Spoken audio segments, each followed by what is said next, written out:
Welcome to Women Empower Active, an initiative started by You Are Sportswear to empower women to find their own active adventure. I'm your host, Jacalyn Gross. Today, we are doing a rebroadcast where I am co-hosted with my good friend, Erica Mann, who is a former teammate of mine. She is a marketer, an actress, a model, just an all-around amazing individual. And we are both interviewing my sister, Jennifer Gross, who inspired me to start running alongside my other sister, Catherine, who is her twin, and of course, my mom, who is in another episode of Women Empower Active that we did last year. So you get to meet all my family. And then we are going to talk about how Jennifer got into running and climbing and jujitsu and boxing and kickboxing. And then also it's been so cool to see her inspiring her young daughter to then also be active with her, which I think is so cool. And I'm getting super excited to see them. Probably by the time you're listening to this episode, I will be in Michigan enjoying their company. So I hope you enjoy this episode. I had so much fun recording it, and it's very funny, but within the first 5 minutes, I basically asked my sister how babies are made. So I hope you enjoy that. It was one of my first episodes interviewing, so it's just very awkward, and you're welcome. Hope you enjoy this episode. I would like to ask you about your athletic background to start. In terms of my background, I've been a runner for most of my life. More recently, within the past couple of years, I've gotten involved with boxing and then mixed martial arts and then jujitsu, Brazilian jujitsu, and I've sort of become obsessed with those sports recently. But they're just, and I've done rock climbing. I've probably been a runner throughout all of those things, but more recently I probably have done a lot more martial arts than anything. So that would be kind of my background. And before that, in high school, I swam, I played volleyball. So I've kind of done I'm well-rounded, I guess, in terms of experience level. A lot of fun. All great things. You talked about jitsu. I did jitsu like on the side. I was not very serious, but would have loved to have been serious. What made you, made you decide to do jitsu? Well, it was kind of a progression. It started with boxing. I started boxing. I don't know, maybe 4 years ago now. Like I said, time tends to run together for me, but it's been a while now. I started boxing at Title Boxing in Brighton. I live in Howell, but I work in Brighton, Michigan, and I became obsessed with it. I really liked the stress relief of hitting a bag, and so one of the trainers there was an amateur MMA fighter. He had told me about this gym, a Scorpion Fighting System, and that was in Brighton. That was primarily a Brazilian jiu-jitsu academy. They train martial arts fighters.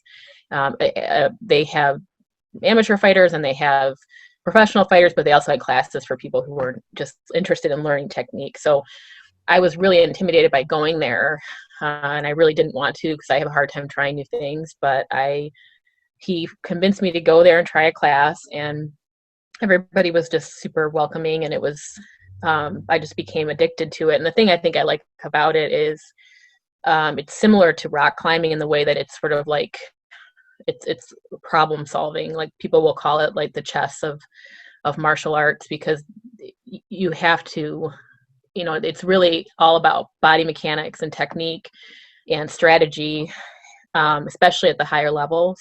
Obviously I'm not at that level where I can really try to like people that are black belts or even higher belt levels are able to get people to fall into traps essentially. But so there's a lot of thinking involved in it. It appealed to me. It was just, and it's also like, it's like wrestling, but with less just pounding someone into the ground, more like finesse involved. So it combined the physicality that I love. I love the physical contact, but it also is just really intellectual, I guess. It sounds weird to say, but that's how I feel about it. Yeah, it's very cool. And then through that too, you got pregnant with Eva. How did you manage that? Yes, through jujitsu, actually. You got to be careful. They didn't tell me that when I I started. You got to be careful when you're rolling with people. Oh no. Didn't mean it that way. Really good to know. Good to know I'm gonna ever pick that back up again. Oh, that's hilarious. Good one. Yeah, so I know what you mean. It just came out like I accidentally, like, I don't know, something happened. Yeah.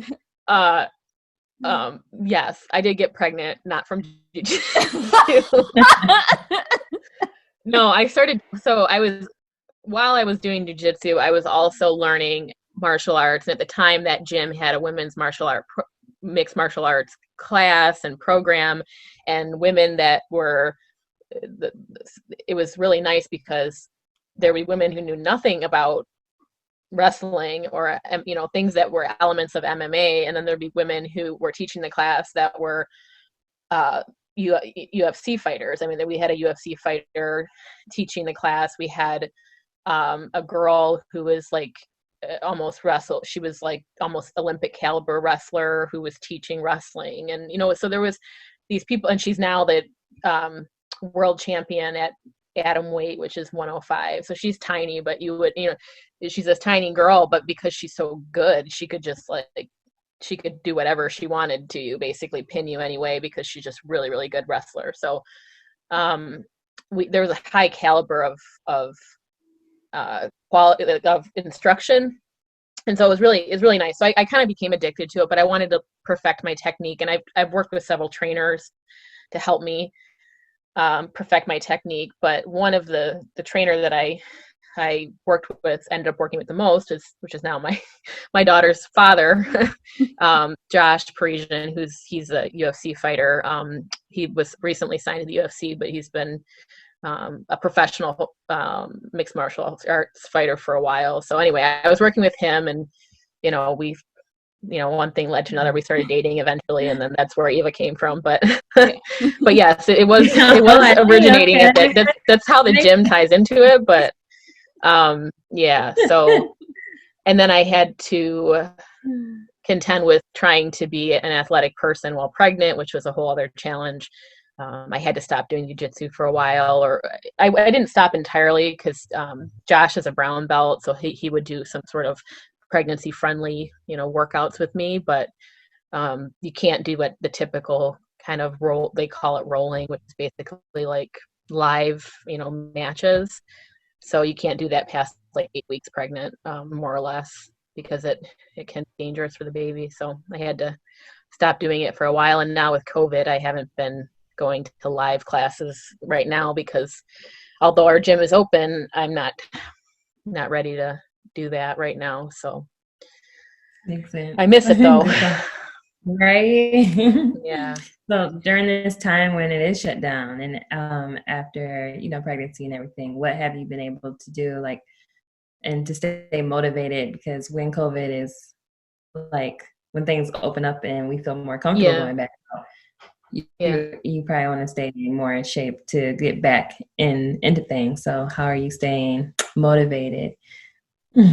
That's a good question. I struggled with that.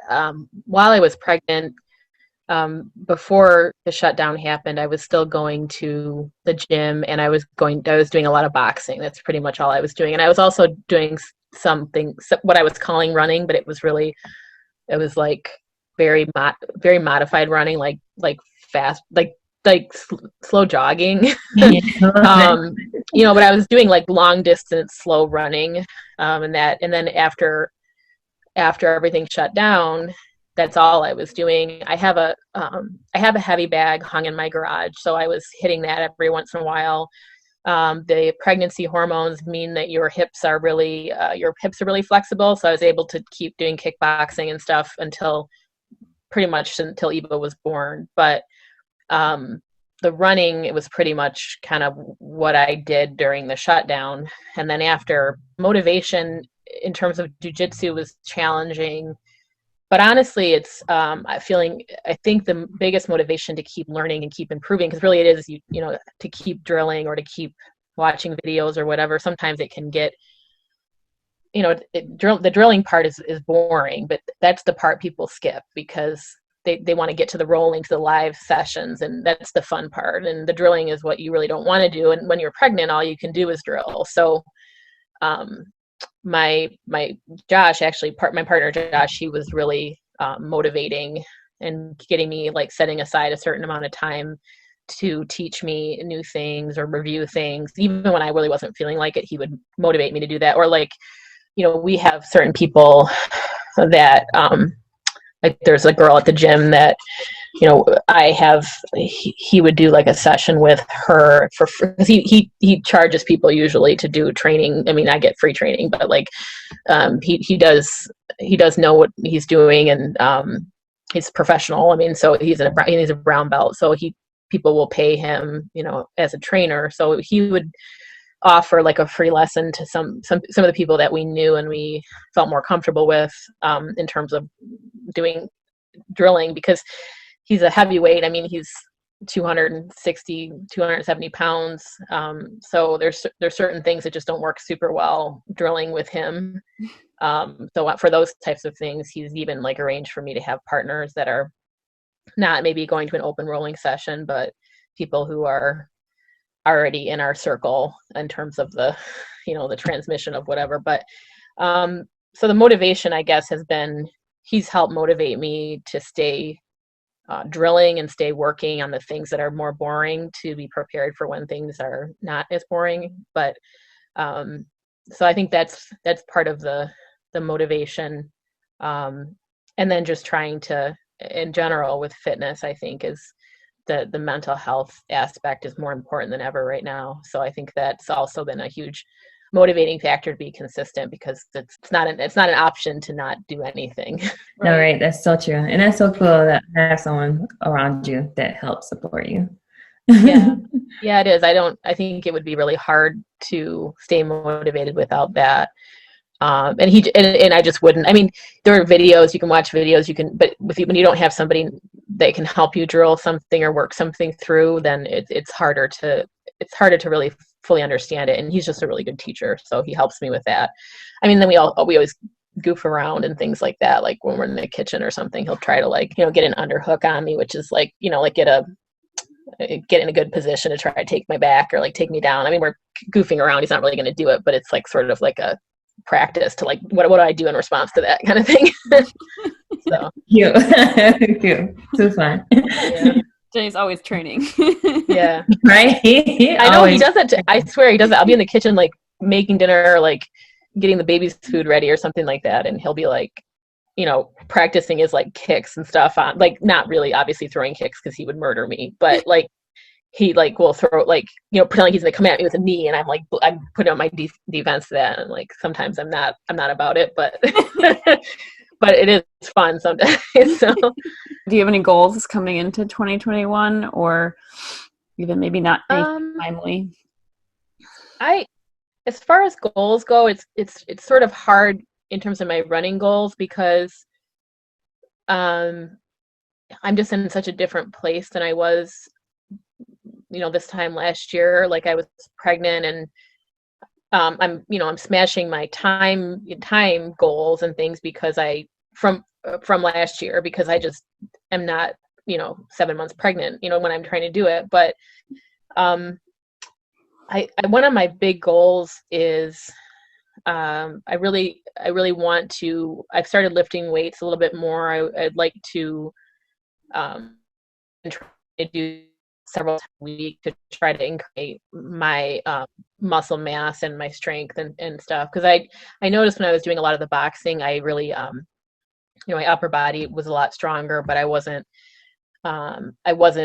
doing any specific lifting, so that I was really not getting, you know, I was not getting that full body effect and core strength and stuff like that. So I think improving my strength would be a goal that I have.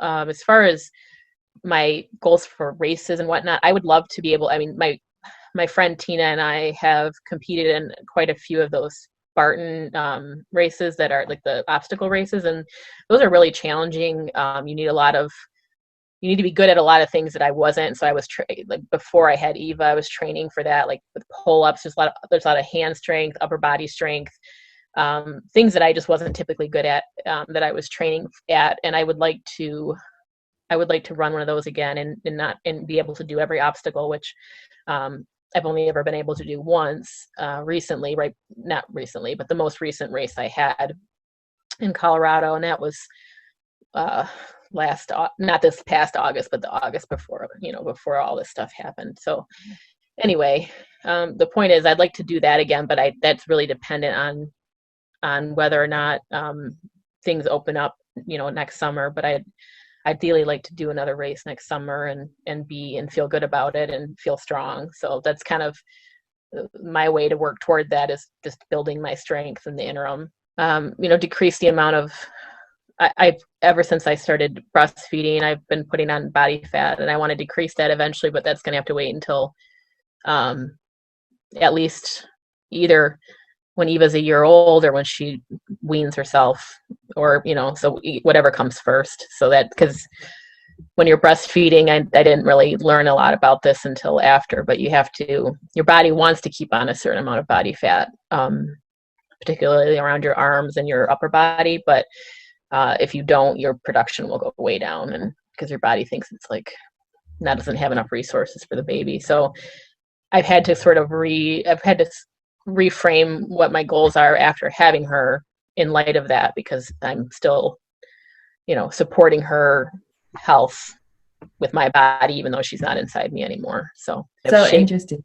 Yeah, it shaped my goals, because it's like you have to be really cognizant of those things, and taking vitamins and drinking enough water, which is good for me, but you have to just slam water, because your body, especially when I was in Arizona recently, it's very dry. You have to be really aware of it, because your body will respond to not having enough water. And, there's always options. There's always formula, and we've had to supplement with that. But, it's just a different thing to think about. And I've never obviously done it before. So trying to give myself space to be active, but not expect to push my body too hard, because I don't want to negatively impact her. But I mean, she's 8 months old now, so we're getting pretty close anyway.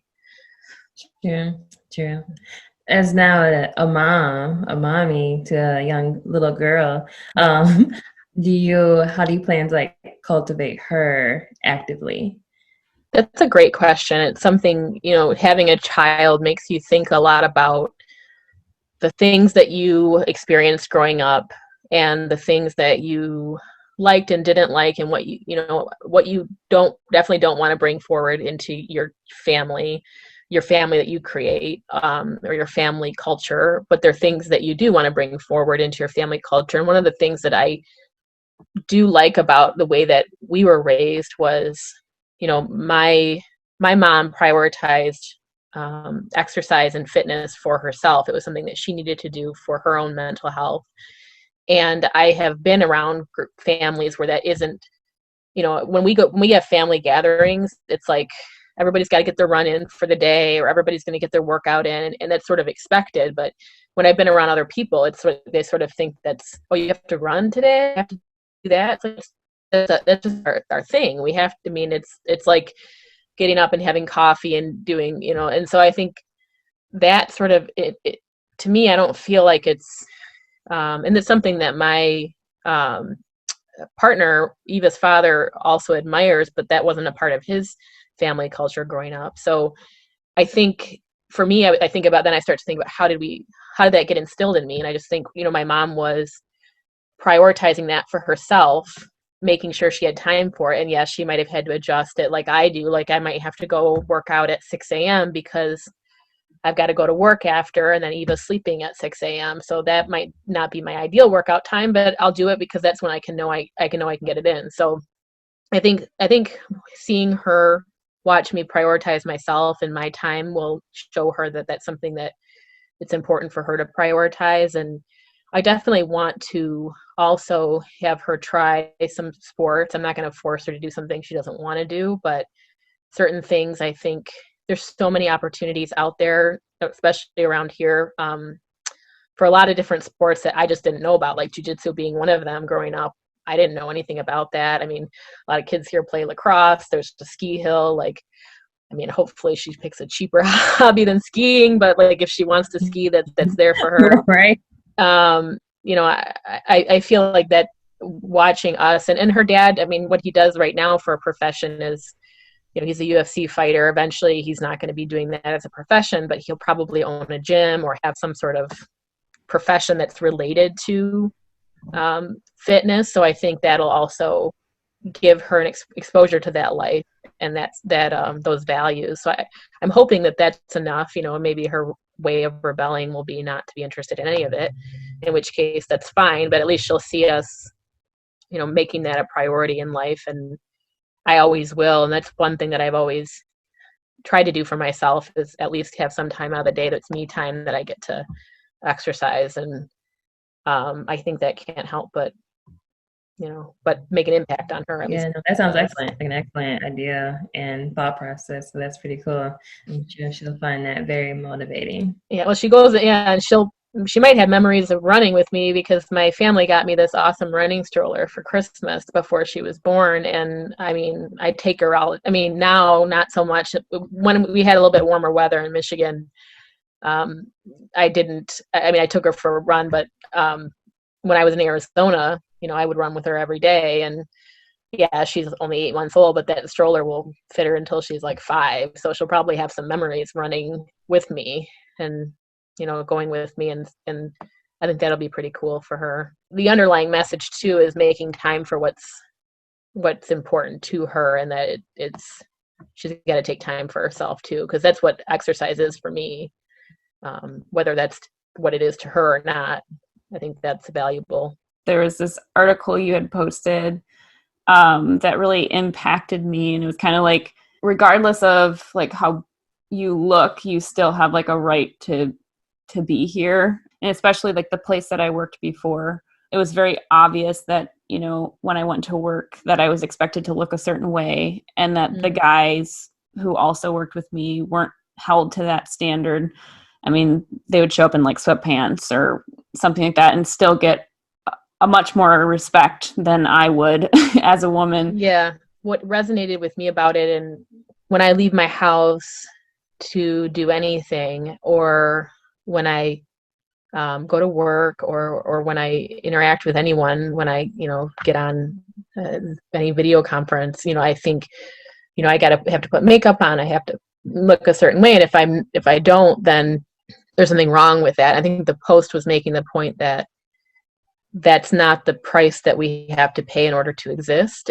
Beauty is not the price you have to pay, or being done up, or whatever, however you want to phrase it. And I think that is absolutely true, but it's sort of something that I feel like I need to put on my mirror in the morning so I see it every day. It's one of those truths that is true, and when you hear it, it really resonates with you, but it's going against an entire lifetime for most of us of socialization to feel the opposite, that we don't deserve to be present in a place if we're not dressed up enough, or if we're not, you know, I know in my profession, I'm an attorney, as you know, and, you know, there's certain things where a client, or even if I'm not seeing clients, like there's just an expectation of being presented in a certain way. And one of my schoolmates in law school, she graduated, I think, a year earlier than me. So she's a year before me in law school, but I had some classes with her and we're still colleagues and friends. I think she went a year while she was a lawyer, without wearing makeup. And she just would sort of periodically update people in this sort of private group about the outcome of that sort of personal experiment. And she got a lot of negative feedback from judges, from people that you wouldn't expect to ever make a comment about your appearance. So it is upsetting to me that the world feels like we need to be presenting ourselves in a certain way in order to be allowed to participate. And I feel like that's, like you were saying, it's definitely something women have to deal with more. Like, men don't have to wear makeup in order to go to work in the morning. I'm sure some men do, but I think in generally speaking, if you saw a man without makeup, you wouldn't think anything about it, obviously. So there, it's something that's upsetting and frustrating, and at the right moment really angering. So a social norm that I think a lot of us have to unlearn. I know I do, because it definitely doesn't come naturally to me to think I don't have to look a certain way. I think I haven't done my hair, like I haven't worn my hair down, in, I don't know, months and months. But especially not now that I'm working remotely mostly. But that's why, is because I'm working remotely, and I don't feel like there's an expectation that I look a certain way when I'm at my house. But that suddenly changes if I'm leaving my house to go anywhere, including like to the gym or something. I, have to put on makeup or something, and it just seems ridiculous to me, because it's not part of the function of working out. You don't need to have makeup on your face. You have to have your hair put up, but that's about it. I was talking to a young lady the other day, and after work, she said some of her friends were downtown hanging out, but she didn't want to go because she had a pimple. And I was like, the many things that stops young women, or just women in general, from participating in anything can be so simple as just a pimple, and miss so many opportunities. And she just didn't end up going to have a great time with her friends. She just went home to try to make these pimples on her face like disappear, so be presentable the next day. I think it's, if you think about that, try to step back from, everybody understands that impulse. Like, I understand that impulse entirely, but if you try to step back and pretend like it, you're coming into this from I don't know, you're an alien or something like that, you're studying us from an anthropological standpoint, like, that just seems ridiculous. That would be anything that would limit your life experience, but it totally is. I mean, I think about, like, I have, you can kind of see it. My daughter has this thing now where, and it's adorable, so I let her do it over and over again, but she gets so excited when she sees me that she'll grab my hair and like hold it at like corners here, and so I'm getting these like broken off pieces, and it's really bothering me when I go to work, because it's like I can't really hairspray it down or whatever, and it's just, it is what it is. It's the stage that she's at, and it's really cute when she does that. And she does it because she's just so freaking excited to see me, and she just wants to squeeze me as hard as she can. But it's just wreaking havoc on my hair. But I've gotten really very self-conscious about it, especially like in these meetings, because it'll start to like stick up like that. But I guess the point is that, I mean, I don't know.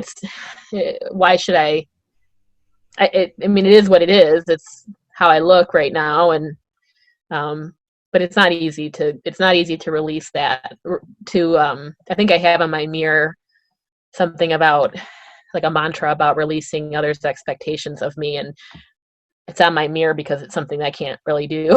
I'm trying to work on it, but,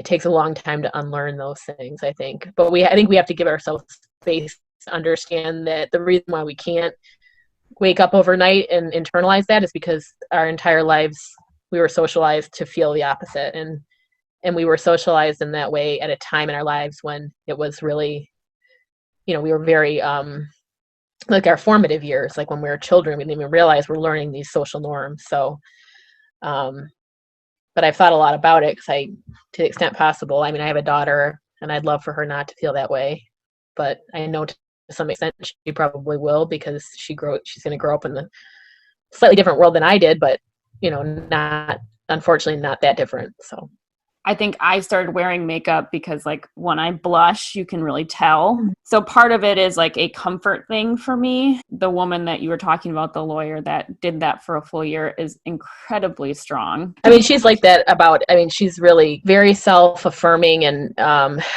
but I also wonder, I mean, she had a struggle growing up. I know just from comments she's made, I know that she had at some point during the debate about welfare and like benefits to low income families. I mean, she was talking about how that changed her life essentially because her mother and her family benefited from I don't know if it was SNAP, whatever the food assistance or something of that nature. And I mean, obviously that's not my experience. I grew up, much more privileged than that. But I think that I think she had a younger sister who was much younger, and I know she spent a lot of time helping Ray have a really close bond, but it seems like more of a mother-daughter bond. And she has 2 daughters now of her own. One of her daughters was born like right after Eva. We were due almost the same day.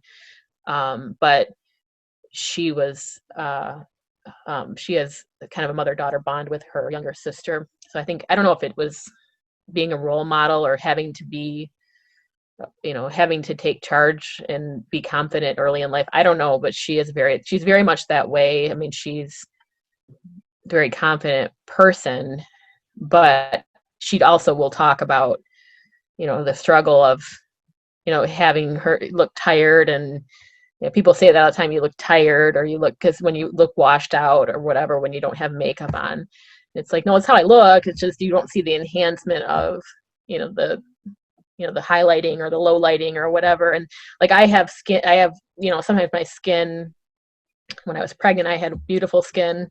That was one of the few physical benefits of it. But now it's like my normal skin I break out a lot. And so I use makeup to hide that. And which obviously makes the problem worse sometimes, but I feel very uncomfortable if I have like acne, that you can see. It makes me feel very uncomfortable and almost like unprofessional in my job if I don't have makeup on to cover that and make it look more even. Like it makes me feel like I'm protected. Like you're talking about, people can see you're blushing. It sort of sounded to me almost like a protection thing, like a shield of some sort. And I sort of feel that way too about my acne and also like my professional persona, because I feel like there's so much, wearing a suit, other types of things are very much like, the expectations of the profession sometimes. But they can also be a shield against, if you feel insecure sometimes, I think too. But I think the goal is that to know we don't need those things in order to make us deserving of a seat at the table or to be present or to enjoy ourselves or whatever else the case may be.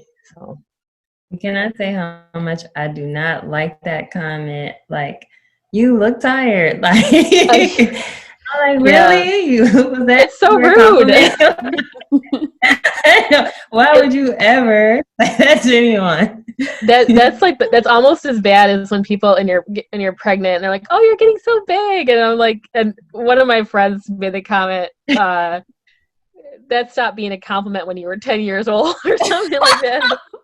And I'm like, that's exactly right. Like, why didn't you think about how that sounds? Like, I get pregnant women are I got super like sensitive because you just feel like, what is going on with my body? But so I know there's a little extra sensitivity. I'm like, I think anybody could know. But yeah, the tired thing, it's like, unless you're offering me a nap and you have like a bed laid out for me, like, oh, you look tired, here's your napping spot. Like, unless you're offering to like get me some sleep, then there's no reason why you should be commenting on if I look tired, because it's irrelevant and rude. Do you have anything to solve that? Yeah, exactly. Are you proposing a solution? Otherwise, you're just being rude. Right. Another thing I don't like is the comment, you should smile. Because I'm like, it's not your business if I'm smiling or not. I'm like, one time I was in a city, I wasn't familiar where I was going. So I was looking at the map on my phone and trying to find out where to go. And then this construction person was like, smile. I was like, am I just going to be randomly smiling everywhere I go? Like, yeah, it's not what you're there for in that moment. And I think that's another thing is like, going hand in hand with how we look when we we feel like we have to look a certain way in order to be, in order to be acceptable in a particular space. It's also how we act. Like, like if you're not smiling, if you're not friendly, if you're not being flirty, if you're not, I can't tell you how many times, like when I'm, in a professional setting, I mean, even talking to like judges and stuff like that, where there'll be some aspect of that kind of flirty small talk that has to happen. And it just really grosses me out, to be honest, but it's like a social expectation. And that's, that's really, and it's been really overt before, like, but when I was especially when I was younger and not as ready to respond to it as I am now, not as confident about not dealing with that. But yeah, you're right. I mean, that is an obnoxious comment, but it's one, women are not, women don't exist in a space for, men's, for men's pleasure or whatever you want to call it, for their interaction. But I think a lot of men feel that you do. Like, you're a pretty girl, why aren't you smiling? Like, right. And there was a construction, like one of his coworkers were walking in front of me, and the coworker thought he said it to him and was like looking around, and then noticed I was behind him and was like, "Oh, he's talking to you." I was like, "No, he's talking to you." Because I'm like, if you can't say it to another man, don't say it to me. Exactly. And that's the point. Yeah. If you're not going to be saying it to your male colleagues, and don't say it to me. I'm here to exist for my own purposes. But yeah, we have to internalize that too. But that's a part of the culture that we live in too, that I think it, it's changing. It will change. It'll continue to change because people continue to have conversations about it. They continue to push back on it, but it's still got, ways to go. And you even see it from other, you see some of that negativity from other women too. So I think that's part of what one of the biggest things we can do is try to support each other and not reinforce those norms to each other. After I got pregnant, I was researching about what, exercise is safe. And as it turns out, exercise is not only safe, it's, it's recommended. And if you're at a high level of exercise before you're pregnant, you should continue that. There's obviously things you can't do, anything that's striking your abdomen, blah, blah, blah. There's things you can't do, but you should stay active. And, you certainly can continue to do a lot of things. There's no reason not to be active. And actually, it's worse for you if you just stop doing any activity. So the point of saying that is that one of the girls at the gym who does jujitsu with me, who has become a friend,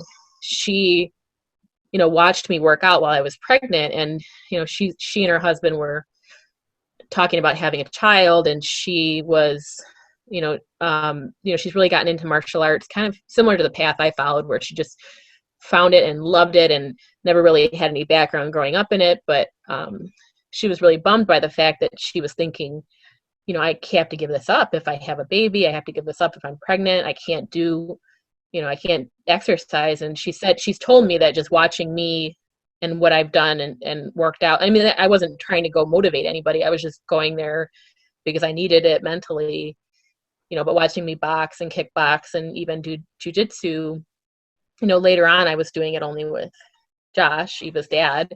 But the point is, she was saying that really opened up her eyes, because the family that she comes from, a lot of people are like, oh, well, you'll have to give that up when you're pregnant, or you'll have to, it's like, no, this can be a part of your life forever. You have to modify certain aspects of it when you're pregnant. And I even told her, I said, Josh has been working with me. I'd be happy to work with you if and when you ever get pregnant, because you just need a partner who knows what's safe and what isn't safe. I think I traumatized this young kid at rolling one day, like when I was about maybe 8 or 10 weeks along. I was kind of at the level where I probably should almost stop, but I was not quite ready to stop. And he put me in a body triangle, which is where your legs are locked, like on someone's abdomen, and you squeeze. And he squeezed right up on my stomach, and I just panicked. And the first thing I thought is, I'm pregnant. I was like screaming. This kid is like I think he thought like he got me. He was like young and probably like 17, 16 years old. in high school, definitely. And he was just like, it's Right. just like, I'm so sorry I handled it that way. I should have told you before we started rolling. I just wasn't thinking that I knew he wasn't going to be punching me in the stomach, but I was not thinking body triangle. And this kid put me in a body triangle, like, so tight. And the first thing I thought was like, I got to get him off of me. And that was all I thought to say. So anyway, I'm pregnant. I'm pregnant. But yeah, but somebody who knows that you're pregnant and what they need to avoid, obviously, I told her, like, I could help you out. So I think I feel good about that, because I feel like that gave her a different perspective on life and fitness while pregnant, like during pregnancy, that she wouldn't have had if she hadn't seen me do that. And I got a lot of negative comments as well, but that was one thing that I'm like, I know I did my research. So I talked to my doctor, and I'm going to listen to my doctor before I listen to somebody who talked to a doctor 30 years ago while they were pregnant. So, but Right. Like, no, studies have come a long way for sure. yeah, things have changed, and that's just what it is. So you kind of took it with a grain of salt. Like, oh, can you do that? Is that safe? I'm like, yeah, it's safe. My doctor said it's safe. Okay. Like, I'm a good person. I do my research. I'm not going to do exactly. anything. I am type A. I'm worried about things all the time. Worried about anything that could go wrong. So believe me, I checked. Well, for all the young ladies, especially the young lady, you already encouraged and inspired her. For all the young ladies out there who will be watching this, what are some encouraging words or inspiration that you have for them? I would encourage them to, this might seem weird, but I would encourage them to trust their gut. I think that we, as women, for some reason, I think this is another socialization thing. I think we tend to undercut our internal, our feelings and our gut response to things, and we tend to discount it. I know I do, because I'm like, okay, I don't know that it's based on some kind of empirical evidence, so I must be. And especially if someone's telling me the opposite, I'm like, okay, well, I don't know what I'm basing this on. But a lot of times human beings take in information without, the subconsciously, without realizing it, so we're putting things together, and we're making assessments, kind of processing in the background all the time. So I think that young women especially are taught not to listen to their own internal voice. And I would say, to the extent possible, listen to your subconscious, whatever it's telling you, listen to your gut, whatever you want to call it. What's best for you more than anybody else does. I can't really give the advice to say, like, you're beautiful and perfect as you are. Although, that's one thing about having a child that has changed my perspective. It's made me a lot more appreciative of, like, the beauty of human beings, because I think she's absolutely the most perfect thing I've ever laid my eyes on. And I don't think there's a thing that she could do that change how perfect she is. I don't think she needs makeup. I don't think she needs, and I'll never feel that way. I'll never think she needs to, like, I get, like, teared up even thinking about her. But, like, I don't think she, so I try to, I think there's advice about talking to yourself, how you talking to others. And I think that's great advice, because we tell ourselves the worst things sometimes about ourselves. So I think that's advice that I've heard. Not everybody that has a daughter that can pretend that they're talking to their daughter like I can, but they can, pretend they're talking to a younger version of themselves, or what they needed to hear as a younger girl, or what they would tell their little sister if they had one, that kind of thing. I think just being kinder to, thinking about ourselves in a more kind way and talking to ourselves in a more kind way is something that I would hope everybody can strive to do. I know it's hard. Negative self-talk is an easy cycle to get into. Be nice to yourself, and then whatever it is you want to do, just go for it. You're never too old or too whatever to do whatever you want to do. Like, people, especially nowadays, you can, like, reinvent yourself a million different times in your life. And so, I mean, there's maybe a few things you're too old to do, but not many. So just go for it.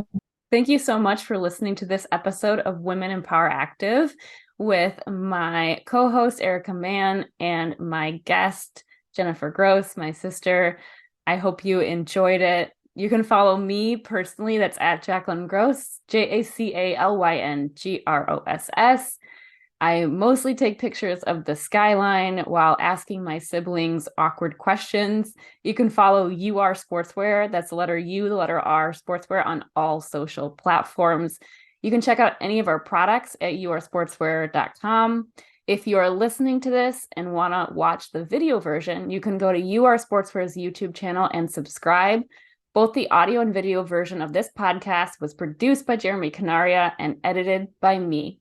And if you're new to this podcast and this is the first time you're listening, this is a podcast that is about empowering women and non-binary folks around being active and enjoying being active.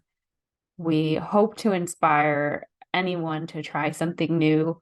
A lot of times we don't get exposed to the new type of sports until we get older, and then we feel like we can't try new things.